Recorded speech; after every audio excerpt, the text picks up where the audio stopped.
This video is for class 9 physics, and in this video we are solving numericals on gravitation from exercise 3E.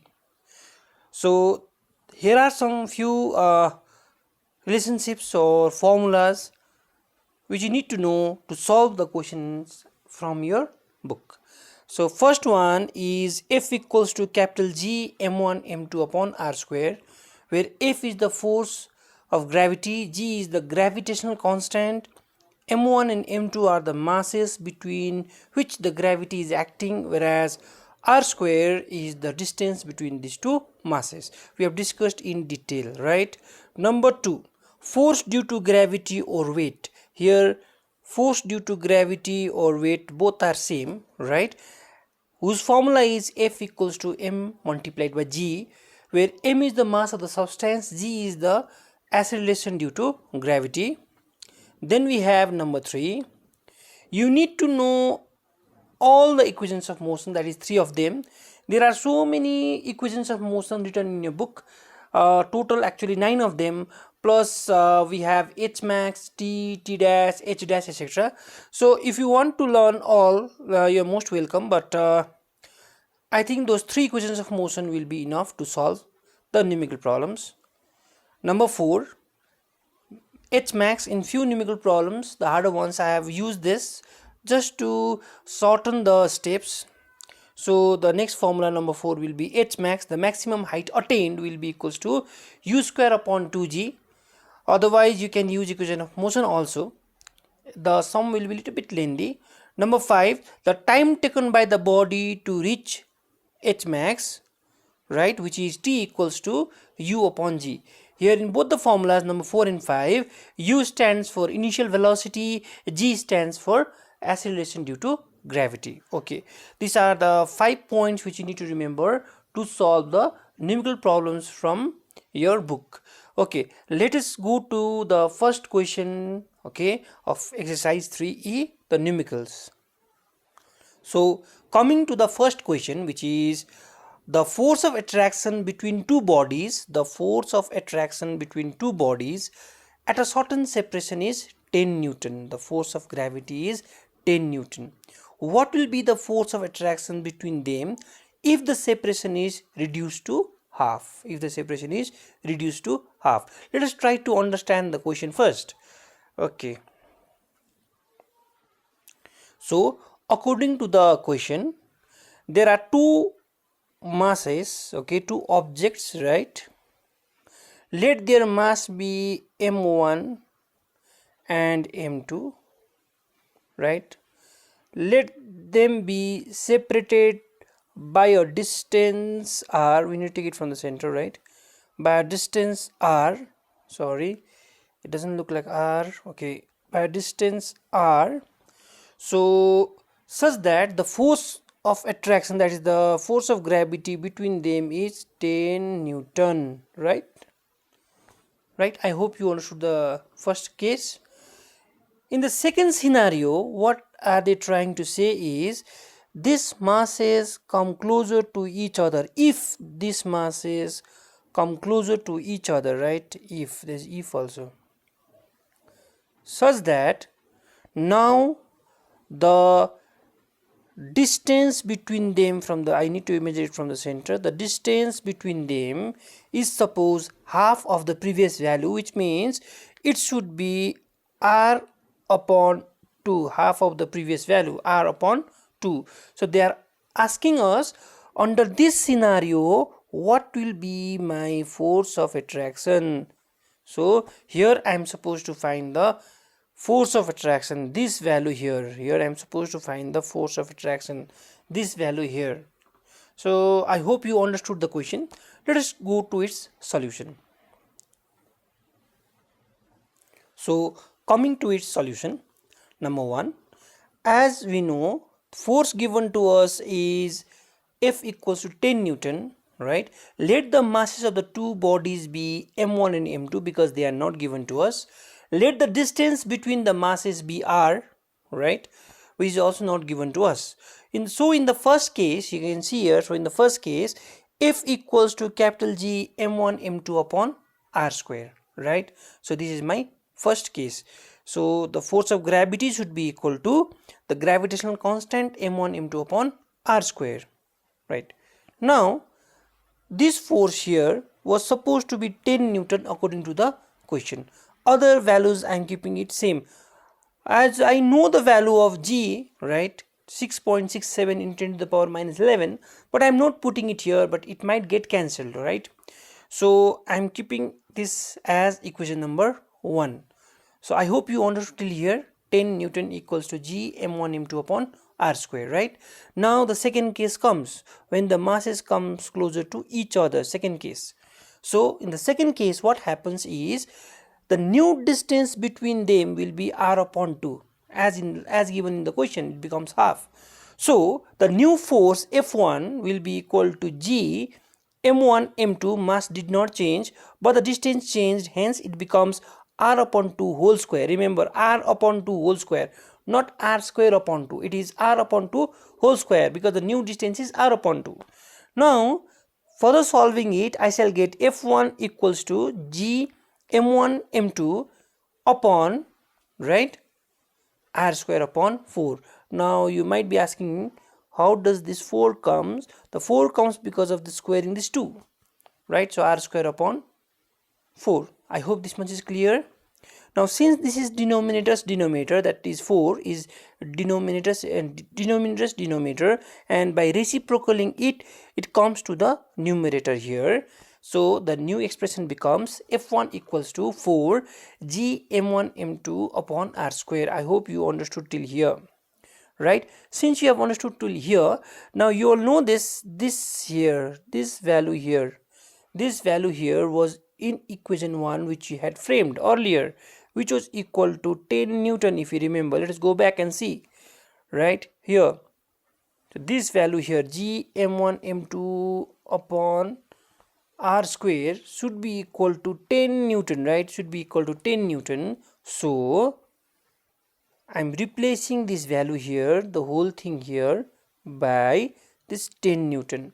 Therefore F1 will be equals to 4 into 10, that is 40 Newton. I hope you got your answer from your book. So this is how we are supposed to do number 1. Okay, now let us go to the next question, which is question number 2. Before going to the question, okay, so what happened to the force? It had become 4 times. It has become how many times? 4 times, right? It has become how many times? 4 times. That means if the distance is reduced to half, the force becomes 4 times, right? I said when I was explaining gravity, this formula here, right, Gf1, sorry, not this formula here, this formula, when I was trying to explain this formula while we were doing theory, I said that I'll explain it afterwards. This is the explanation, right? When the distance becomes half, the force becomes 4 times. Okay, if the distance becomes 1/4, then the force would be how many times? 16 times. 4 square 16, right? So I hope you understood till here. We can go to number 2. Let us try to do number 2. So coming to question number 2, write the approximate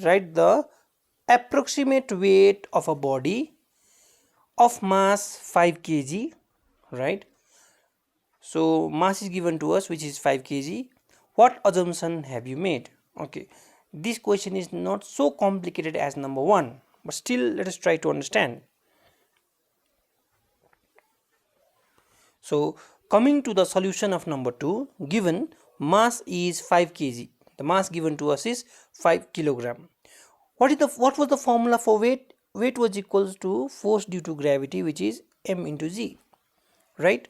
So m is given as 5 kg, and this we have assumed here, right? What were they saying? What assumption have we taken? The assumption is that the acceleration due to gravity, we took it as 10 meter per second square, right? Meter per second square, so it didn't fit here. So assumption was g equals to 10 meter per second square. I hope you understood this. So assumption is g equals to 10 meter per second square. Acceleration due to gravity is 10 meter per second square. Hence my answer comes as 50 Newton. I hope you understood number 2. Okay, let us try to do number 3. Coming to the next question, which is question number 3 here. Let me change the color. Question number 3 here. Calculate the weight of the body, like previous sum, weight of the body of mass 10 kg in kgf and in Newton. I hope you can do this. It is same as number 2 in Newton, but let us try to understand how will you do in kgf. It's very simple actually. Okay, solution number 3. Given mass equals to 10 kg, acceleration due to gravity is 9.8 meter per second square, which is also given in the question. You're supposed to find the weight in kgf. So weight in kgf will be simply 10 kgf, 10 and 10. Because what is the definition of kgf? It is the force exerted by the gravity on 1 kg of a substance. So simply I can write f here to convert it into weight, right? I hope you understood this.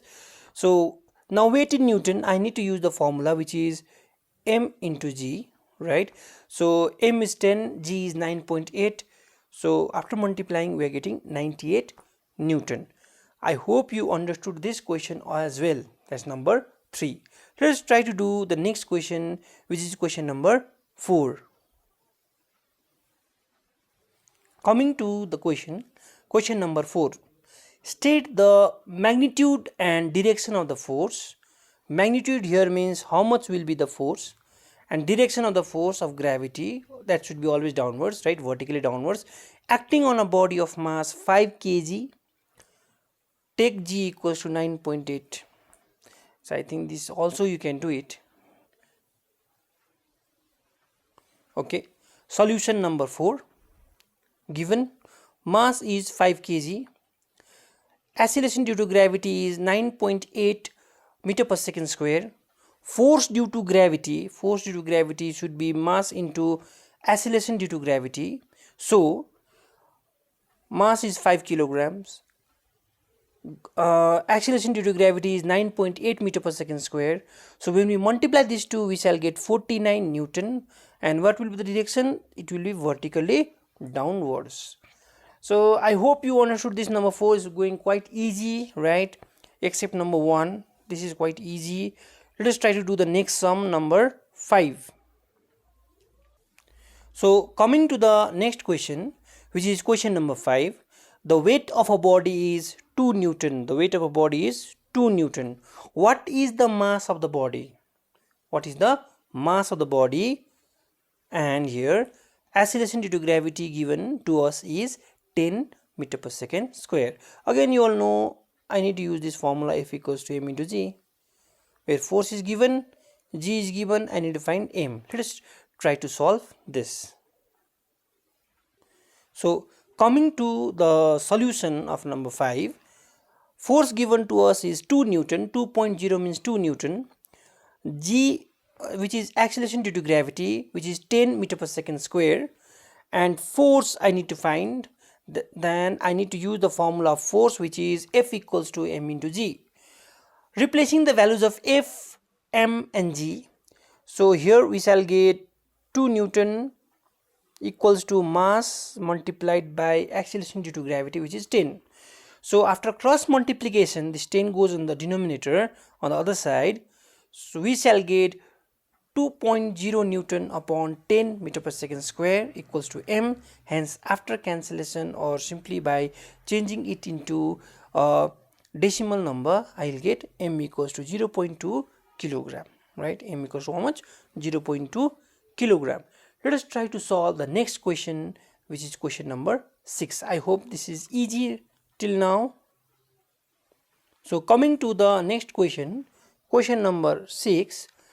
The weight of a body on earth is 98 Newton. So force is given 98 Newton, where the acceleration due to gravity is 9.8 meter per second square, right? what will be its mass? Like the previous sum, what will be its mass?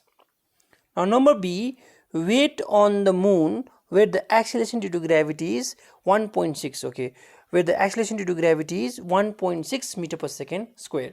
So here we are supposed to do two things, two sums, right? First one, I need to calculate the mass, and then the weight on moon, right, for the same mass. So let us do. I hope you understood the question. The first part will be like number 5. So coming to the solution of number 6, where F is 98 Newton, G is 9.8 meter per second square, which is acceleration due to gravity. I'm supposed to find the mass here because force is given. So replacing the values of F, that is 98 Newton, mass is not given, and acceleration due to gravity is 9.8 meter per second square. So now what we can do is we can again cross multiply like the previous sum number 5, and after cancellation, I hope you know how to do the cancellation, right? So I've just removed one decimal point at the back, 10 comes here, 98 can cancel 98 one times each, and then my answer will be 10 kg. So M equals to 10 kg, right? So that is answer number A. This is answer number A. Okay, the first one. Now they're asking us to find the weight on the moon. Let us try to see. So the weight on the moon will be M into G, right? But this time I'm supposed to use the acceleration due to gravity of the moon. That's why I've written small m here, which represents that is the acceleration due to gravity of the moon. So mass was 10 kilogram, which I've just calculated here, multiplied by 1.6 into 10, 1.6 meter per second square. After multiplication, we shall get 16 Newton. This is how we are supposed to do number 6. So let us go to the next question. The next sum is number 7 and number 8. Please do it by yourself here. Right? Please solve it by yourself. Right? This much for this video. The other sums we shall do it in the next video in the part 2.